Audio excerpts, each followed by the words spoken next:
ஓம் சக்தி. என் அன்பு தங்கமே, நீ இப்பொழுதெல்லாம் அழுது கொண்டே இருக்கின்றாய். உன்னவரை பிரிந்து உன்னால் இருக்க முடியவே இல்லை. உன் வலிகளும் வேதனைகளும் எனக்கு புரிகின்றது. ஏதோ ஒரு காரணத்தினால் நீங்கள் இப்போது தற்காலிகமாக பிரிந்துள்ளீர்கள். கவலைப்படாதே, உன் வலிகள் அனைத்தும் குறைய போகின்றது. உன் வேதனைகள் அனைத்தும் மறைய போகின்றது. நீ சரியாக உண்பதும் இல்லை, சரியாக உறங்குவதும் இல்லை. ஒவ்வொரு நாளும் ஒவ்வொரு நொடியும் நீ உன் துணையை நினைத்து மிகவும் வருந்திக் கொண்டே இருக்கின்றாய். வாழ்க்கையில் ஒன்றை மட்டும் நன்றாக புரிந்து கொள். தேடலை குறைத்துக் கொள்ள வேண்டும். அப்போதுதான் நிம்மதியாக இருக்க முடியும். எதிர்பார்ப்பை தொலைத்துவிட வேண்டும். அப்போதுதான் மகிழ்ச்சியாக இருக்க முடியும். அதிகமாக பேசுவதை நிறுத்திக் கொள்ள வேண்டும். அப்போதுதான் மற்றவர்களால் நீ தேடப்படுவாய். உன் எதிர்பார்ப்பு தான் உன்னை இந்த அளவிற்கு கஷ்டப்படுத்துகின்றது. உனக்கு உன் துணை மீது அதீத அன்பினாலும் அதீத உரிமையினாலும் நீ அவர்களிடமிருந்து அதிகமாக எதிர்பார்க்கின்றாய். ஆனால் அதை பூர்த்தி செய்ய முடியாத சூழ்நிலையால் உங்களுக்குள் சண்டை, மன வருத்தம் ஏற்படுகின்றது.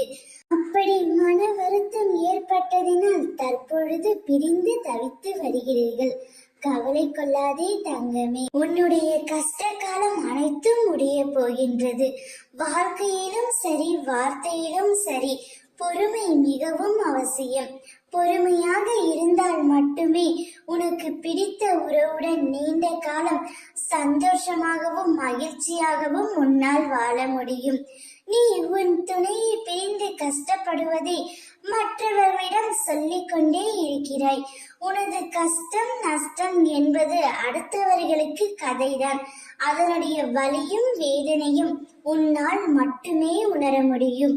உன் மனதில் உள்ள கஷ்டத்தையும் உன் மனதில் உள்ள எண்ணங்களையும் அடுத்தவர்களிடம் சொல்லி ஆறுதல் தேடாமல் உன் துணையிடம் மனம் விட்டு பேசு.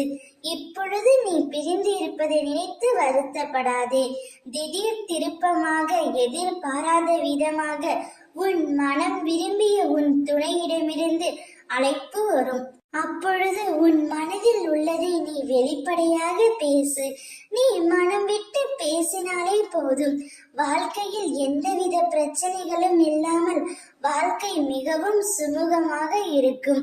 உன்னவரிடமிருந்து அழைப்பும் நற்செய்தியும் வரும்.